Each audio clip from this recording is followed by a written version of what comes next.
मार्गदर्शन साप्ताहिक समसामयिकी में आपका बहुत बहुत स्वागत है। हम आपके बीच उपस्थित हैं 5 फरवरी से लेकर 11 फरवरी 2023 तक की प्रमुख घटनाओं के साथ, और उन घटनाओं का विश्लेषण करने के लिए हमारे साथ उपस्थित है माही। तो चलिए देखते हैं उन प्रमुख घटनाओं को। भारत में हर साल 4 मार्च को राष्ट्रीय सुरक्षा दिवस मनाया जाता है। राष्ट्रीय सुरक्षा दिवस इसका दूसरा नाम है और यह भारतीय सुरक्षा बलों को सम्मानित करने वाला अवकाश है। राष्ट्रीय सुरक्षा दिवस का उद्देश्य देश के सुरक्षा बलों के प्रति आभार व्यक्त करना है, जिसमें पुलिस, अर्धसैनिक इकाइयां, गार्ड, कमांडो, सेना के अधिकारी और हमारे नागरिकों की सुरक्षा को बनाए रखने में शामिल अन्य इकाइयां इसमें हैं। दिग्गज अभिनेता, सह लेखक, निर्देशक सतीश कौशिक का 67 वर्ष की आयु में 9 मार्च को हो गया। सतीश कौशिक का जन्म 13 अप्रैल 1956 को हरियाणा में हुआ था। वह एनएसडी और एफटीआईआई के पूर्व छात्र थे और 1980 के दशक में उन्होंने अपनी फिल्मी कैरियर की शुरुआत की थी। वह एक भारतीय अभिनेता, हास्य अभिनेता, पटकथा लेखक, निर्देशक व निर्माता थे। भारत के पूर्व प्रधान न्यायाधीश एम अहमदी का 2 मार्च 2023 को भारत में निधन हो गया। 1994 से 1997 तक मुख्य न्यायाधीश रहे एम अहमदी। वह भारत के एकमात्र मुख्य न्यायाधीश थे जिन्होंने भारतीय न्यायपालिका के उच्चतम पद तक पहुंचने के लिए बहुत कम रैंक से शुरुआत की थी। हर साल मार्च के दूसरे बुधवार को नो स्मोकिंग डे मनाया जाता है। इस वर्ष 8 मार्च को यह दिवस पड़ा।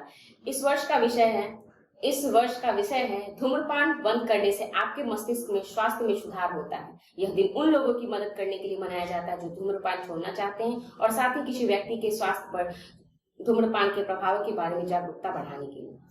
बेलारूस में मानवाधिकारों के प्रमुख रक्षक और 2022 के नोबेल शांति पुरस्कार के उम्मीदवार एलेस बियालित्स्की को बेलारूस की राजधानी मिन्स्क में 10 वर्ष की जेल की सजा सुनाई गई। एलेस बियालित्स्की और उनके द्वारा बनाए गए व्यासना मानवाधिकार संगठन के 3 अन्य प्रमुख सदस्यों को सरकार के खिलाफ रैलियों के वित्त पोषण का दोषी पाया गया है। हर साल 8 मार्च को विश्व महिला अधिकारों के अभियान के केंद्रीय बिंदु के रूप में अंतर्राष्ट्रीय महिला दिवस मनाया जाता है। अंतर्राष्ट्रीय महिला दिवस 2023 लैंगिक समानता, महिलाओं के खिलाफ हिंसा और दुर्व्यवहार सहित विषयों के बारे में जागरूकता बढ़ाता है। पहली बार यह दिवस 1911 में मनाया गया था। इस वर्ष अंतर्राष्ट्रीय महिला दिवस की theme digit all innovation and technology for gender equality है।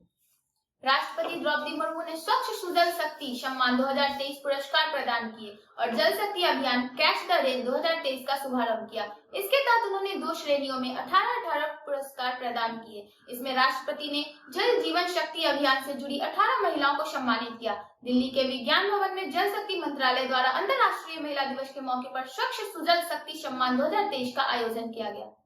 5 मार्च को सऊदी अरब की राजधानी रियाद में किंग फहद इंटरनेशनल स्टेडियम के फाइनल मैच पर 3-2 से शानदार जीत दर्ज करने के बाद कर्नाटक 54 वर्षों में पहली बार संतोष ट्रॉफी जीती। मेघालय की टीम पहली बार इस प्रतियोगिता के फाइनल में पहुंची थी।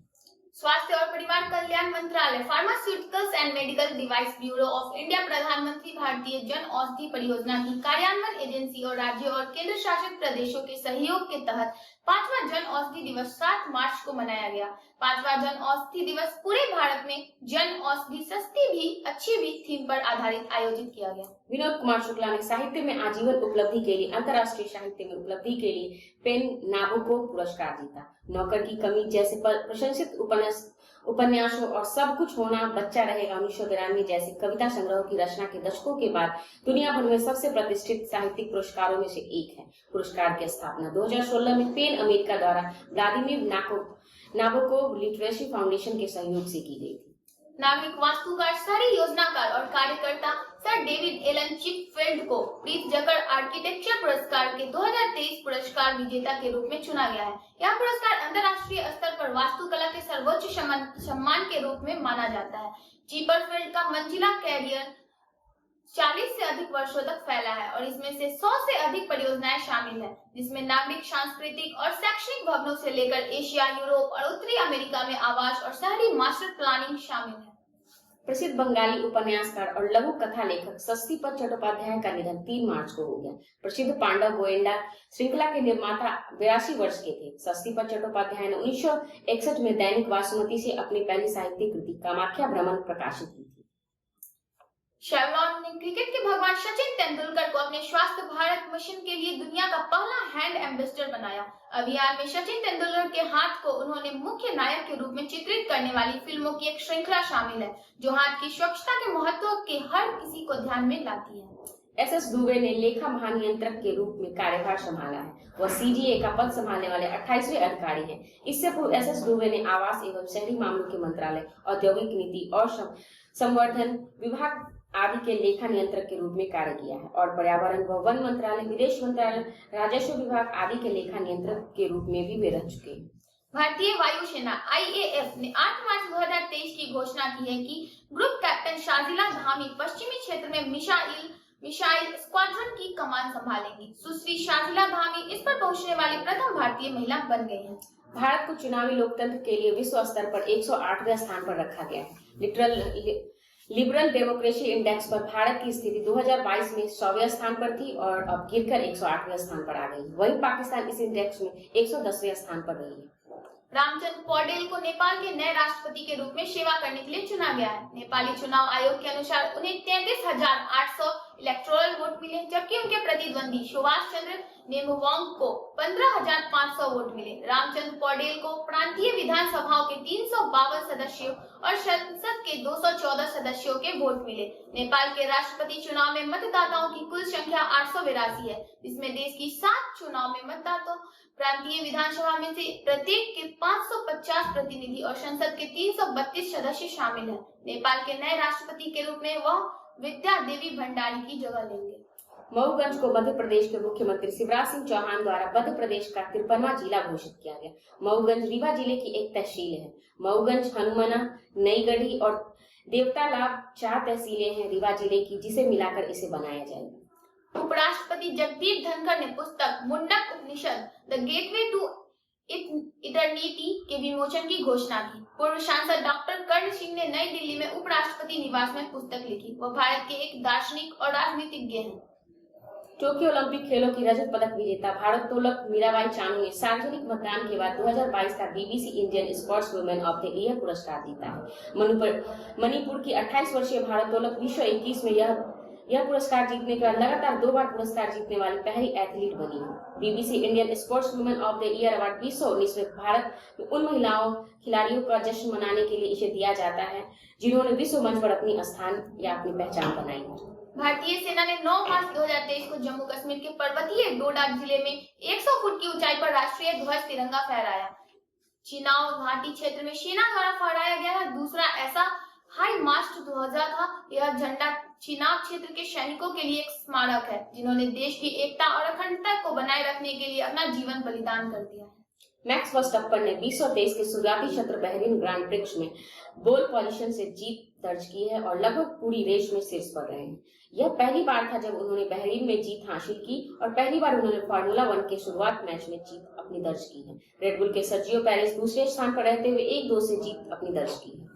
ब्रिटेन की मूल कंपनी यूनिलीवर को वरिष्ठ कार्यकारी रोहित जावा को हिंदुस्तान यूनिलीवर लिमिटेड HUL के नए प्रबंधक निदेशक के रूप में और CEO के रूप में चुनने की कंपनी के बोर्ड ने मंजूरी दे दी है। 2013 से हिंदुस्तान यूनिलीवर के मौजूदा MD और CEO संजीव मेहता की जगह जावा लेंगे। 56 वर्षीय जावा ने 3 दशक से अधिक समय पहले यूनिलीवर समूह के लिए काम करना शुरू किया था। 23वें राष्ट्रमंडल विधि सम्मेलन का शुभारंभ गोवा के राज्यपाल श्री PS श्रीधरन पिल्लई ने किया। 5 से लेकर 9 मार्च 2023 तक आयोजित होने वाले इस 5 दिवसीय सम्मेलन में केंद्रीय विधि एवं न्याय मंत्री श्री किरण रिजिजू और गोवा के मुख्यमंत्री डॉक्टर प्रमोद सावंत भी शामिल हुए। इस सम्मेलन में 52 देशों के 500 प्रतिनिधियों ने भाग लिया।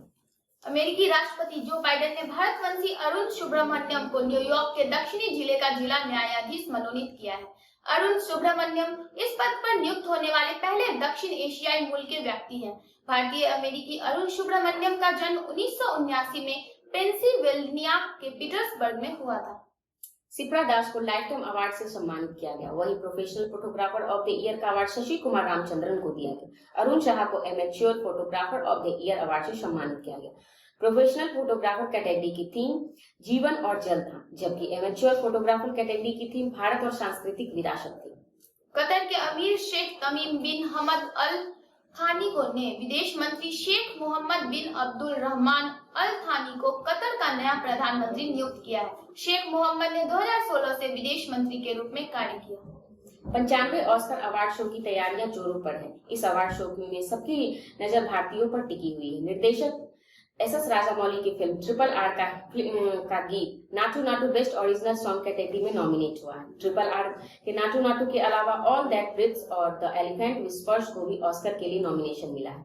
इस अवार्ड शो में ट्रिपल आर के स्टार कास्ट रामचरण और जूनियर एनटीआर के साथ रेड कार्पेट पर अपना जलवा बिखेरेंगे। ऑस्कर 2023 का आयोजन 12 मार्च को डॉल्बी थिएटर लॉस एंजल्स में किया जाएगा, जो live performance auditorium. Conrad Kongkal Sangma ने प्रधानमंत्री नरेंद्र मोदी की उपस्थिति में लगातार दूसरी बार मेघालय के रूप में शपथ ली। राज्यपाल फागू चौहान ने कॉमरेड संगमा को उनके 2 सहायकों प्रेस्टोन तीनसोंग और स्निया ववालंधर तथा 9 अन्य मंत्रियों के साथ पद की शपथ दिलाई। यूं ही हमारे साथ बने रहे मार्गदर्शन साप्ताहिक समसामयिक के साथ बहुत बहुत धन्यवाद।